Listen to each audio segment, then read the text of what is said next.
ಈ ಏನು ನಾಪತ್ತೆಯಾಗಿದ್ದ ವಿದ್ಯಾರ್ಥಿ ಅವನು ಕಳೆದ 8-9 ದಿವಸಗಳು ಏನು ಮಾಡ್ತಿದ್ದ ಇಲ್ಲಿದ್ದ ಅಂತ ಪ್ರಶ್ನೆ ಮಾಡಲಾಗಿ ಅವನು ಮಂಗಳೂರಿನಿಂದ ಹೊರಟವನು ಮನೆಯಿಂದ ಫಸ್ಟ್ ಹೊರಟು ರೈಲ್ವೆ ಟ್ರ್ಯಾಕ್ ಮೇಲಿಂದ ಸ್ವಲ್ಪ ಮುಂದೆ ಅರ್ಕುಳ ಹತ್ರ ಬಂದು ಅಲ್ಲಿ ಮೇನ್ ರೋಡ್ಗೆ ಬಂದು ಮೇನ್ ರೋಡಿಂದ ಒಂದು ಬೈಕನ್ನು ಹಿಡಿದು ಬೈಕಿನ ಲಿಫ್ಟ್ ತೊಗೊಂಡು ಮಂಗಳೂರು ಸಿಟಿಗೆ ಬಂದು ಸಿಟಿಯಿಂದ ಅವನು ಪ್ರೈವೇಟ್ ಬಸ್ ಸ್ಟ್ಯಾಂಡ್ ಹೊರಗಡೆಯಿಂದ ಆತ ಶಿವಮೊಗ್ಗಕ್ಕೆ ಬಸ್ ಹತ್ತಿರ್ತಾನೆ.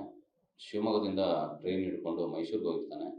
ಮೈಸೂರಿನಿಂದ ಮತ್ತೆ ಕೆಂಗೇರಿಗೆ ಹೋಗಿ ಕೆಂಗೇರಿಯಿಂದ ನಂದಿ ಬೆಟ್ಟದ ಹತ್ರ ಹೋಗಿ ಅಲ್ಲೊಂದು ಖಾಸಗಿ ರೆಸಾರ್ಟ್ನಲ್ಲಿ ಒಂದು 2 ದಿವಸ ಕೆಲಸ ಮಾಡಿ ಒಂದು ಸ್ವಲ್ಪ ಹಣ ಗಳಿಸಿ ಮತ್ತೆ ವಾಪಸ್ಸು ಅದೇ ರೂಟ್ನಲ್ಲಿ ನಂದಿ ಹಿಲ್ಸಿಂದ ಕೆಂಗೇರಿಗೆ, ಕೆಂಗೇರಿಯಿಂದ ಮೈಸೂರಿಗೆ, ಮೈಸೂರಿನಿಂದ ನಿನ್ನೆ ಅಂದರೆ ಮೊನ್ನೆ ರಾತ್ರಿ ಟ್ರೈನ್ ಹತ್ತಿ ಮುರುಡೇಶ್ವರ ಎಕ್ಸ್ಪ್ರೆಸ್ಸು ನಿನ್ನೆ ಬೆಳಗ್ಗೆ ಬಂದು ಉಡುಪಿಯಲ್ಲಿ ಅಲೈಟ್ ಆಗಿರ್ತಾನೆ.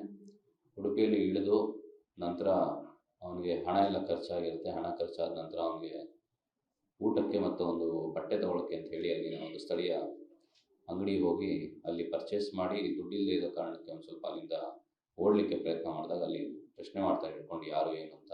ನಂತರ ಅವನ ಬಗ್ಗೆ ಮಾಹಿತಿನ ಪೊಲೀಸರು ಕೊಡ್ತಾರೆ. ಪೊಲೀಸರು ಇಮಿಡಿಯೇಟಾಗಿ ಹೋಗಿ ಅವನನ್ನು ಸೆಕ್ಯೂರ್ ಮಾಡ್ತಾರೆ. ಉಡುಪಿ ಪೊಲೀಸರು ಸೆಕ್ಯೂರ್ ಮಾಡಿ ನಂತರ ಅದನ್ನು ದಕ್ಷಿಣ ಕನ್ನಡ ಪೊಲೀಸರು ಹೋಗಿ ಅವನನ್ನು ಕರ್ಕೊಂಡು ಬಂದು ಏನು ಕಾನೂನು ಕ್ರಮ ತಗೊಳ್ಬೇಕಾಗಿತ್ತು ಅದನ್ನೆಲ್ಲ ತಗೊಂಡಿದ್ದಾರೆ. ಈಗ ದಿವಸ ಅವನು ಓಡಾಡೋದು ಹೇಗೆ ಅಂದ್ರೆ ಮನೆಯಿಂದ ಬಿಟ್ಟು ಹೋಗಿದ್ದಾನೆ ಮತ್ತೆ 10 ದಿವಸ ಓಡಾಡಿದಾನೆ ಹೇಗೆ ಅಂದ್ರೆ ಬೇಸಿಕಲಿ ಮಾನಿಟರಿ ಟ್ರ್ಯಾಕ್ ಅವನು ಹೋಗ್ತಾ ವಿಡ್ರಾ ಮಾಡಿ ಮಾಡಿದಾನ ಅವನು ಹೋಗ್ತಾ 500 ರೂಪಾಯಿ ಇಟ್ಕೊಂಡು ಹೋಗಿರ್ತಾನೆ. ಆ 500 ರೂಪಾಯಿ ಮೈಸೂರಿಗೆ ಹೋದಾಗ ಖಾಲಿ ಆಗುತ್ತೆ. ಮತ್ತು ಅಲ್ಲಿಂದ ಕೆಂಗೇರಿಗೆ ವಿದೌಟ್ ಟಿಕೆಟ್ ಟ್ರಾವೆಲ್ ಮಾಡ್ತಾನೆ. ಆಮೇಲಿಂದ ಕೆಂಗೇರಿಯಿಂದ ನಂದಿ ಹಿಲ್ಸ್ವರೆಗೂ ಪ್ರೈವೇಟ್ ವೆಹಿಕಲ್ಸಲ್ಲಿ ಲಿಫ್ಟ್ ತೊಗೊಂಡು ಮತ್ತು ನಡ್ಕೊಂಡು ಎಲ್ಲ ಹೋಗಿದ್ದಾನೆ. ಆನಂತರ ಅಲ್ಲಿ ಸ್ವಲ್ಪ ಹಣ ಸಂಪಾದನೆ ಮಾಡಿದ್ಮೇಲೆ ವಾಪಸ್ ಬರ್ತಾ ಅವನ ಹತ್ರ ಹಣ ಇರುತ್ತೆ. ಅದು ಕೂಡ ಬಂದು 2 ದಿವಸ ಮೈಸೂರಲ್ಲಿ ಸುತ್ತಾಡಿ ಅಲ್ಲಿ ಹಣ ಖರ್ಚಾದ ಮೇಲೆ ಟ್ರೈನ್ ಟಿಕೆಟಿಗೆ ಮಾತ್ರ ದುಡ್ಡಿರುತ್ತೆ. ಅಲ್ಲಿಂದ ಉಡುಪಿಗೆ ಬರ್ತಾನೆ ಅವನು ಮಂಗಳೂರು ಟ್ರೈನ್ ತೊಗೊಂಡು. ಉಡುಪಿಯಲ್ಲಿ ಯಾವುದು ಹಣ ಇಲ್ಲದಿರೋ ಕಾರಣಕ್ಕೆ ನಿನ್ನೆ ಅಲ್ಲಿ ಪರ್ಚೇಸ್ ಮಾಡೋಕ್ಕೆ ಹೋದಾಗ ಸಿಕ್ಕಾಕೊಂಡಿರುವಂಥದ್ದು.